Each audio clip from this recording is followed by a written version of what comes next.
Everyone thought he was a hero. Until we opened that hidden room. They called him the Phantom, but to me, he was just another puzzle I couldn't walk away from, the kind of case that gets under your skin and nests there like a splinter you can't dig out. It all started on a foggy Tuesday morning, the kind where the mist clings to your skin like guilt, and San Francisco felt quieter than usual, almost like the city itself knew something was wrong. I stood over the third body in Golden Gate Park, a young woman who looked like she had just stepped out for a morning walk and never made it home. No wounds, no struggle, no ID, just like the other two. That kind of silence screams, "I've been a detective for 11 years, seen overdoses that turned into murders, jealous lovers, mob hits, even a cult once. But this case, this one felt wrong." It wasn't just the absence of evidence, it was the presence of something else. Something I couldn't name at first, like an itch behind your eyes. The media, of course, ate it up. The Phantom Killer strikes again. I hated the nickname, but I'll admit, it fit. No trace, no witnesses, not even a damn fiber out of place. He moved like smoke.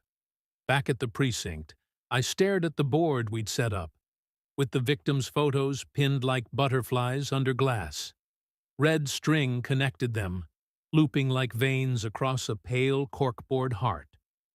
But there was no pattern, no motive. Until I noticed they'd all recently moved to the city, less than 6 months ago, and every single one of them had attended a community center program for new residents. It was a welcome committee for the lonely, the fresh starts, the hopefuls. That was my first real thread.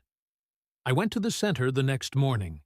It was warm, bright, filled with smiles and coffee and the quiet hum of small talk. The director, a middle-aged man named Carl, greeted me with the kind of handshake that's a little too firm. He told me they offered free workshops, housing support, group therapy, basically a soft landing for people trying to rebuild. "We're all about healing," he said. That word, healing, it stuck in my head for days. Carl handed me a list of recent attendees, and I thanked him, even though I already didn't trust him. Something about his eyes, too cheerful, like he practiced that smile in a mirror. I took the list back and started cross-referencing it with recent missing persons reports. And sure enough, one name popped up, Lily Chen. 26, recently relocated from Seattle, reported missing by her cousin 2 days ago. Last seen going for a jog in, you guessed it, Golden Gate Park. I visited her apartment. Her place was pristine, almost impersonal, like she was trying to become someone new. Her neighbor said she jogged the same path every morning at 7 a.m., earbuds in, alone.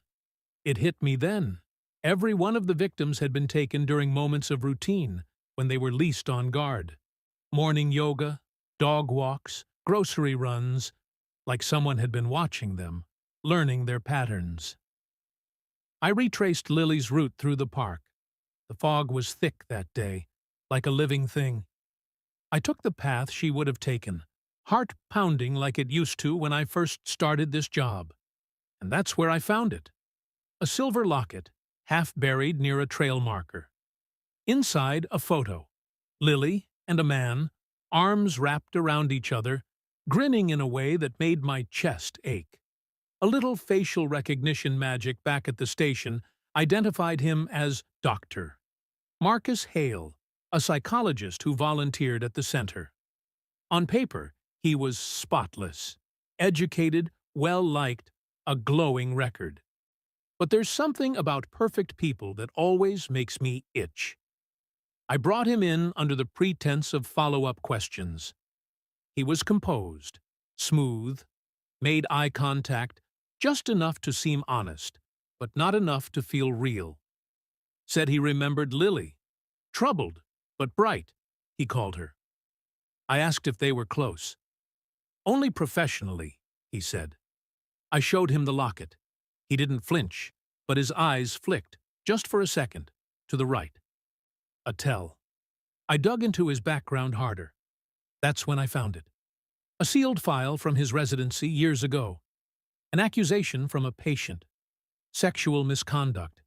No charges filed, swept under the rug, records sealed. That was all I needed. With a judge's blessing, we searched his house. It was clean. Too clean. The walls looked like no one had ever leaned on them. But the basement, that was where the story changed. Hidden behind a bookshelf was a false wall, and behind it, a small room that smelled like old paper and secrets. Inside were shelves of personal items, necklaces, journals, running shoes, scarves, each one labeled, each one sacred in a grotesque way. On a table sat a notebook, his, pages and pages of handwritten thoughts, sketches of the victims, psychological breakdowns, intimate knowledge only someone close, too close, would know. But it was Lily's journal that gutted me. She had been keeping notes of her sessions with Hale, writing about the invasive questions he asked, the way he stared at her a second too long. She felt unsafe, but didn't want to seem paranoid.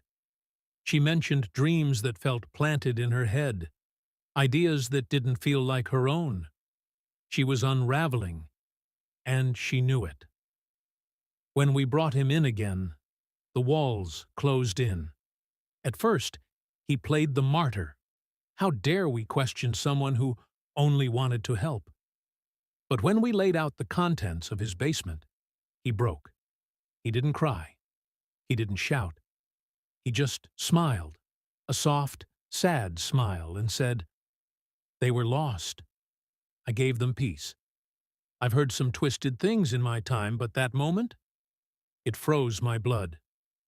We charged him with 3 counts of murder, and more are likely coming. I stood in Golden Gate Park the morning after, watching as the fog lifted and the light filtered through the trees. People walked past me, joggers, dog walkers, moms with strollers, living their lives again, unaware of how close they came to becoming ghosts. That's the thing about monsters. They don't hide under your bed. They work in sunlight. They volunteer. They smile. We got him. But I know there are more out there. And sometimes, in the quiet moments, I still feel like he's watching from the corner of the fog. Not because he's alive, but because some evil doesn't die.